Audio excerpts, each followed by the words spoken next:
So here we are in the application phase. That's the first phase of a round here at Unfunded List. You and I have just completed the last round, Indeed. and we're going to start all over again Ooh, looking forward to it. with the application phase. What is the first step of our application phase? It is to finalize our partnerships for the round. That's absolutely right. So we are going around trying to find partners, grant makers, and other groups of folks that have large batches of proposals for us to review. Could that be you? It could be you out there. Are you a grant maker with a lot of proposals? We'd love to help review them. We will be working once again with the Dental Trade Alliance Foundation, and we will review several dozen oral healthcare proposals. And we'll probably be working with the Next Gen Giving Circle here in DC to review some of their submissions as well. Always a fan favorite. We've reviewed a few times with them. Yes, the evaluators seem to like it. Our co-review partnerships are great because we get a large batch of proposals all on the same topic from the same RFP, and that gives us a chance to give feedback not only to the authors, but to the grant maker as well. Yep. It's pretty cool. What happens once we've got our partnership set? What's the second step? Ooh, the next step is the RFP, Request for Proposals. I think RFP might be one of the most common acronyms that we just sort of throw out here. It's true. I know. And thank you for clarifying. We are going to issue soon our request for proposals. Mm-hmm. And when you see that request for proposals come out, you can send us any grant proposal you want. Proposal's pretty broad. So, I mean, if you have a proposal, you have maybe a long letter of intent, anything that you have used to apply for a grant or some sort of funding, we would love to read it.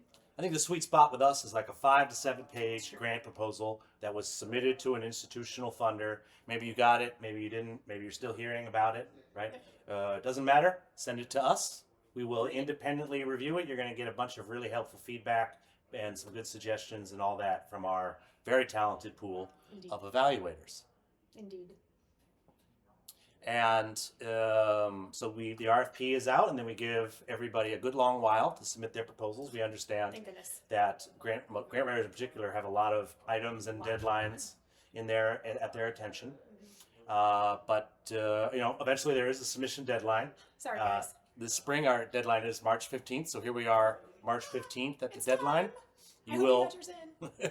I hope you got your proposal in on time. It will be really great if you could, and in fact, getting it in early would be great too. It's true. That gives us more time to read it, source it, maybe find new evaluators that could be particularly helpful to you. But if you don't get it in on time, don't worry. Unlike a lot of grant makers, we have a grace period. If you're a day late, 2 days late, maybe even up to a week late, I might be able to accept it and get it in. The later you get it in, though, right, the less time we have to sort it and get you the best feedback. So we actually do that. you will want to get it in as early as possible. Yeah, we want to make sure that we can actually assign the perfect evaluators to your proposal. So And they're out if you there. give us more time for it, then we can go out and find those people. That'll be just the right person to read. Absolutely. So I'm not gonna assign these proposals to folks until April, but we got some proposals in this January. That gives me several months to go out and recruit excellent evaluators for those proposals. So if you're watching this, don't wait. Send your proposal in. But if you are late, we do have a grace period for you. We understand. Life happens. Once all the proposals are in, that's when I go to work. Ooh. Oh, Dave works. Dave works, guys. I have a couple review periods with the proposals that come in. The first one, I'm looking through to see if I have any questions, and that's for us to upload them into our system. Yeah. Did you answer our questions correctly? Do I know what the proposal is? Can I open the document? That's an important one. That's do all the links in the document work? Yeah. You know, we review for a lot of different programs, right? And so sometimes they're in different formats, different things. I'm just trying to get them all into the same format and upload it into my system with during that information that's super helpful for the evaluators. So the more you can give us, early on, the fewer questions we might have to ask you to make sure that our evaluators have all the information that they need to provide excellent feedback. And just in general, making my job easier is probably a good thing for you folks to do. Yeah.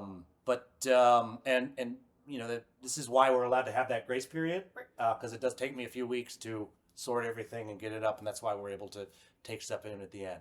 But if you're sending something in during the grace period, right, I'm going to have to rush it to submit it. It's true.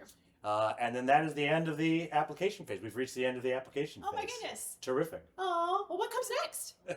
Stay tuned and find out.